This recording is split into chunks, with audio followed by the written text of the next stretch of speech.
The other piece that may have given rise to issues in Karen Read's case are the verdict slips.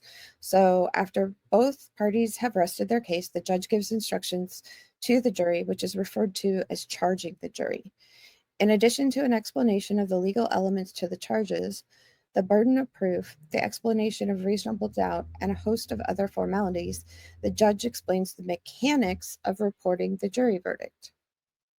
Which brings us to the verdict slips. In Karen Read, the jury was advised that the foreperson of the jury would be given separate verdict slips for each of the 3 indictments. Judge Cannoni then explained the procedure for delivering the verdicts.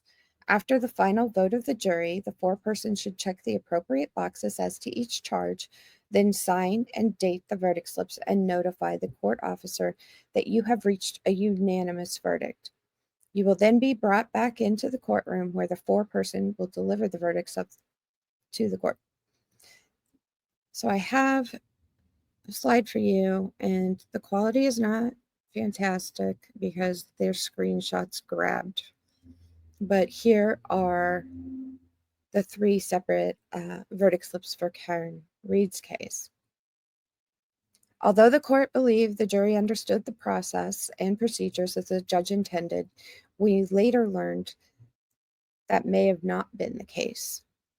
Karen Read juror Ronnie says it wasn't made clear to the jury that they were to consider each of the 3 charges separately. As you can see, there's a verdict slip for each of the 3 charges. I can't read it because it's so small. But let's hear from Ronnie again because he has so much fun.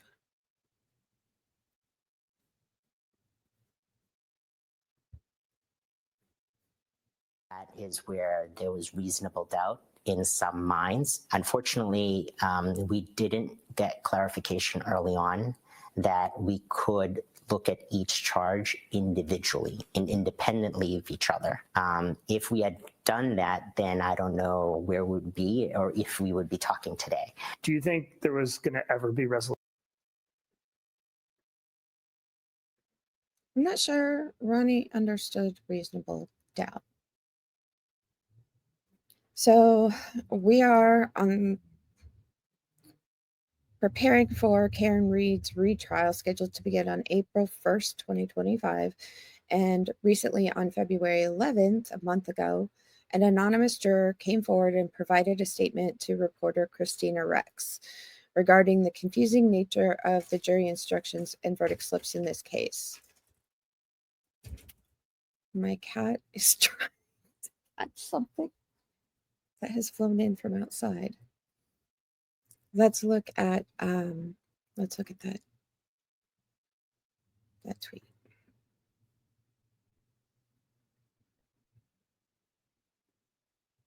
After serving as a juror in the Karen Read trial and seeing the chaos that has unfolded since, it is clear to me that the criminal justice system in Massachusetts needs some work.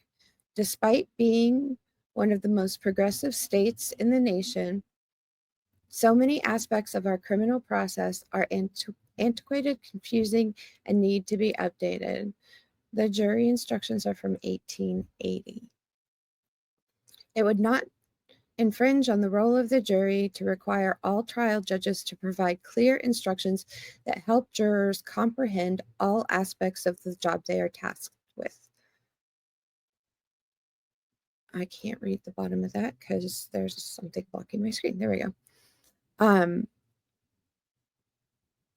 Similarly, it would not intrude on the jury's function or the sanctity of the deliberative process to require a uniform process for delivering verdicts and verdict slips, particularly in cases involving multiple count indictments. Making these kinds of changes to ensure criminal defendants receive a fair trial seems like the bare minimum our courts owe to those whose liberty is on the line, which I think is really well said. So we will not have long to wait to find out if any changes are going to be made to the verdict slips or the jury instructions in the Karen Read case, as she is set for trial in 2 weeks on April 1st, 2025.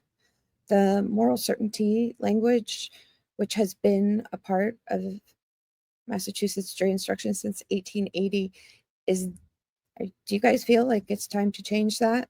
I do. Let me know in the comments down below if you find the Karen Read reasonable doubt standard confusing. I'd really like to hear from you and hear your thoughts on this.